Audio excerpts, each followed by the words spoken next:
ଆଜି ଗାନ୍ଧୀଙ୍କର ଶ୍ରାଦ୍ଧ ଦିବସ ବା ଶହୀଦ ଦିବସ ହିସାବରେ ଆମେ ପାଳନ କରୁ। ମହାତ୍ମା ଗାନ୍ଧୀ ମାନବ ସମାଜର ସବୁଠୁ ମୁଖ୍ୟ ଥିଲେ। ପୃଥିବୀ ତାଙ୍କୁ ମହାତ୍ମା ହିସାବରେ ଗ୍ରହଣ କରିଛି। ତାଙ୍କ ଡାକରାରେ ବିରାଟ ଭାରତ ବର୍ଷ ହିମାଳୟରୁ କନ୍ୟାକୁମାରୀ ଅସହଯୋଗ ଆନ୍ଦୋଳନ ସମସ୍ତ ଅସହଯୋଗ କରିଥିଲେ। ସ୍ୱାଧୀନତା ପାଇଁ ତାଙ୍କର ଦାନ ଅତୁଳନୀୟ।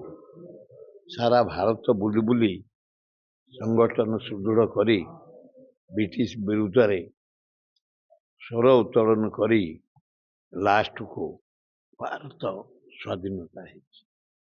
ତାଙ୍କରି ଆଜି ଯେଉଁ ତିରୋଧାନ ଦିବସ, ଦୁଃଖର ବିଷୟ, ଭୁବନେଶ୍ୱର ସହରରେ ଆମେ ପ୍ରଥମେ ଯେତେବେଳେ ଗାନ୍ଧୀ ମୂର୍ତ୍ତି ବସେଇଲୁ, ଶ୍ରାଦ୍ଧ ଦିବସରେ ଜନ୍ମ ଦିବସରେ ହଜାର ହଜାର ଲୋକ ଯୋଗ ଦିଅନ୍ତି। ଆଜି ସକାଳୁ ଗାନ୍ଧୀ ପାର୍କରେ ମାତ୍ର 20-25 ଜଣ ମହିଳା କଂଗ୍ରେସ, ଛାତ୍ର କଂଗ୍ରେସ, ଯୁବ କଂଗ୍ରେସ, କଂଗ୍ରେସ ନେତା ପ୍ରକାଶ ଜେନା ନେତୃତ୍ୱରେ ଆମେ ମାଲ୍ୟାର୍ପଣ କରି ଫେରୁଛୁ। ଲୋକେ ଭୁଲିଗଲେ ତାଙ୍କ ଦାନ ଅତୁଳନୀୟ। ତାଙ୍କ ଅହିଂସା ନୀତି ପୃଥିବୀର ଅହିଂସା ବଳରେ ସେ ଭାରତ ସ୍ୱାଧୀନତା ପାଇଥିଲେ।